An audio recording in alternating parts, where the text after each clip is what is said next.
It's story time.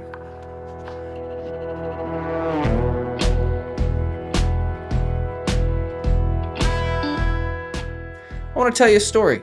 It's night. It's a dark night. I'm Batman. Like any good military member, we all have good stories. A lot of those came from deployments, training exercises, but none are more famous than the basic training stories. And I want to tell you one of my basic training stories. I went to basic training over a decade ago at Fort Sill, Oklahoma as a 12 Bravo or a combat engineer. Now, I don't know why I ended up in Oklahoma with all the field artillery guys. I even actually had one of my drill sergeants say, "You're a 12 Bravo, why are you here, not at Leonard Wood?" And I didn't have a good answer. I was just, "I'm sorry, I don't know, I'm just here, I do what I'm told." But there I went. I went to Fort Sill, Oklahoma. Back in the time where there were the stress cards and you could ask a drill sergeant for a timeout and pulled up a card and he'd give you a reprieve. No, that didn't happen. I never saw a card. I still to this day don't know if they ever existed. I've never seen one. I've never heard of anybody that actually used one. But anyways, over a decade ago at Fort Sill, Oklahoma, where they call barracks bays, I went in just like every other enlistee, not knowing fully what to expect, but excited for the adventure that lied ahead. Like all the other enlistees, I flew into Oklahoma and waited around at the USO for I don't know how many hours, and you see and meet all sorts of interesting people and start to learn their stories and just wait and hurry up and wait some more and wait and wait and wait and wait. And eventually, the sun set. But then, a little bit later, a bus came and loaded us up and off we went to Fort Sill. We got in super late, we went through reception and in-processed, and then we sat in reception for like 2 weeks. And it was terrible. Reception was the worst part of basic training. Just had a bunch of undisciplined, untrained people hanging out, getting in trouble and doing stupid stuff. I hated reception, and almost everybody got sick in reception, and that was enough. So in reception, you don't do anything. You just hang out and wait. The drill sergeants don't really exist, but you go get food, and civilians are kind of mean to you, and the cadre there aren't drill sergeants, but they yell at you sometimes, but not really. They can't really make you do too much remedial PT or anything. It's just hang out and wait. Why is it that the civilians at basic training are always like so mean? Like, are they just sick of all the privates? Like, are they just sick of all the stupid? I guess that kind of makes sense. I guess I could kind of see that, but man, those civilians were like almost as mean as the drill sergeants sometimes. Like the lunch ladies, whoo! You don't want to be nice to them. You just, yes, thank you, ma'am, and that's it. Just move on. You don't try to chit chat with them. Or the ones that cut your hair. I went in with like a pretty short haircut anyways, so there wasn't much to do, but like, man, those guys are rough. Yeah, remember the peanut butter shot? That's not fun. Speaking of shots, do you think we got other shots that we weren't told about? Like, wasn't that a thing until like the 80s? Anyways, at basic training, you meet all sorts of different types of people. I met this old guy, old prior service Navy guy, Specialist Weavy was his name. Swear the dude was like 40 years old and just one of the oldest guys there. So he got the name Grandpa. The oldest person at any military training is always called Grandpa. So he was Grandpa. Met this other old Air Force dude that was, prior service as well. He straight up had PTSD. There was another guy there that was a prior service Air Force major that actually got himself into some trouble and actually had his commission taken away from him, and he went over to the Army side and had to go through basic training. That was crazy. I met this really, really cool cat that actually I'm still in touch with today that does some music. Dude was so squared away that when we'd come around for inspections, he would literally shove cardboard from like the MRE boxes into his PC, the top of his PC, so his PC would be like perfectly flat on the top, and he got like a coin or something at the end of basic training for had the most squared away uniform or wall walker. Stud. Love you, man. Snowdy, I'm talking to you. Met this other dude, we called him Bama, just the coolest dude you ever met. He was like a really good buddy of mine. Met some other dudes that were a little bit, out of shape, and we worked together to get them to not be able to pass their PT tests. We also, our platoon had a nose picker, straight up would like pick his nose information and eat it, and I was always in the back and like, oh. The doctor said I wouldn't have so many nosebleeds if I kept my finger out of there. But you meet all sorts of types, and it was great. And we waited for like 2 weeks in reception, and it was terrible because you had your phone, but you couldn't really do anything, and there was like nothing to do after you did all the in-processing. It was just hang out. The day finally comes that we hear the drill sergeants are going to be coming later that day to pick us up and move us over to the other side of Fort Sill to officially begin basic training. We're all shoving all of our crap into our duffel bags, getting everything ready to go. Nervously excited for the shark attack. We all have our ideas and envision what it's going to be like. And we move out to a parade field and wait there, and some buses start moving around, and so ensues the chaos that is the shark attack. Why can you not want to take your get down! Get down! Get down! Get up! You better get down! You better get down!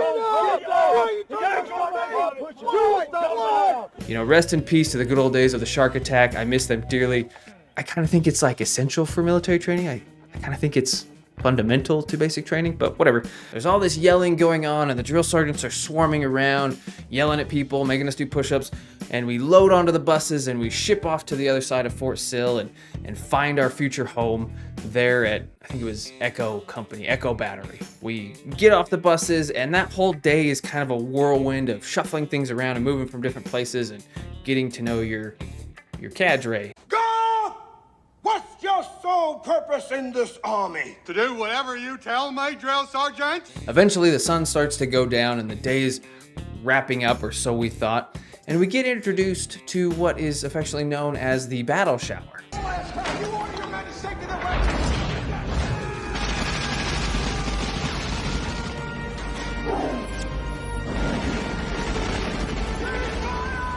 And for those that don't know, a battle shower is basically where drill sergeants yell at you while you take a very fast shower.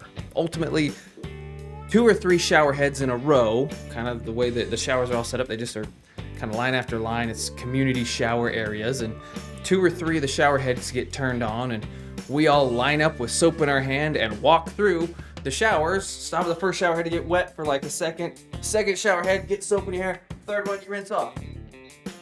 And that's it. You're in the water for like 30 seconds max. You don't really get clean, but technically there's water and soap, and so check the box, you had a shower, I guess? We learn what these are through a brief, and we hear, okay, we're gonna go move upstairs and get ready for our shower so we can go to bed. Great. We wrap up the brief and we head up to our bay. When we get to our bays, we all go to our wall lockers and we start getting out all of our stuff that we need for the shower, which is soap in your hand and a towel. And we have to get undressed, and we basically have to stand there with a towel around our waist and soap in our hand. And if you didn't have soap that was a liquid soap, the drill sergeants would come around and squirt a squirt of soap into your hand. Bars of soap didn't work, so you had that. So picture we've got a whole platoon in this bay, everybody ready to go, mostly ready to go, lined up with soap in one hand, a towel around our waist, getting ready to shuffle into the showers.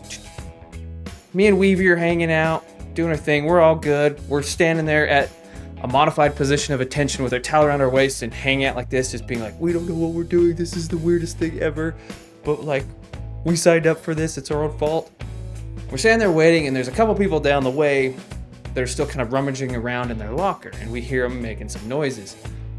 All of a sudden, out of the blue, we hear this drill sergeant. Oh, that's me!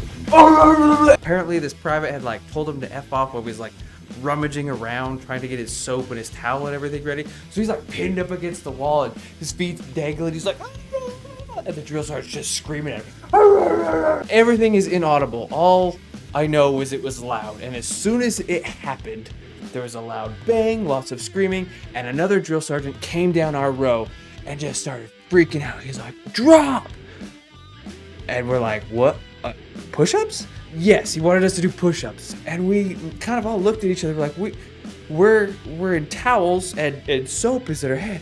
The drill sergeant comes around and gets beat red in the face and said, I said on your faces, Private. And we don't know exactly what to do, and I'm looking, I've got the towel around my waist and the soap in my hand, and I decide to wipe the shampoo soap in my hair because I figure I'm gonna need it later. And try to keep the towel around me as best I can, kind of put it over my backside so I'm not showing my butt off to everybody, and get down and start knocking out push-ups. And the drill sergeant's yelling, Down!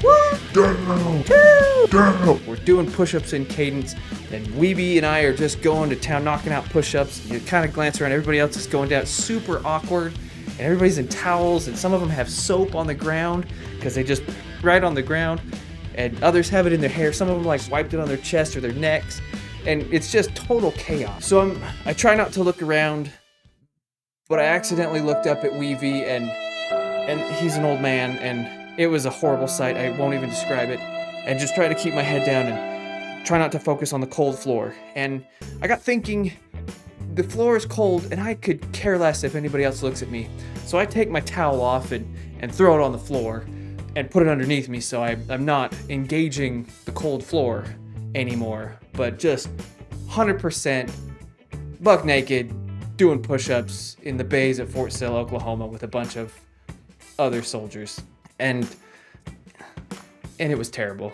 After what felt like a small eternity, we got the command from the drill sergeants to get on our feet and got ourselves put all back together, and people were trying to wipe soap off the ground and put it on their bodies so we could go to the showers. And we did. I mean, we took the fastest battle showers I've ever seen in my entire life. The drill sergeants were no BS that night. We just 10 seconds at most in the water. Nobody was dry. The soap was just killing me in my eyes.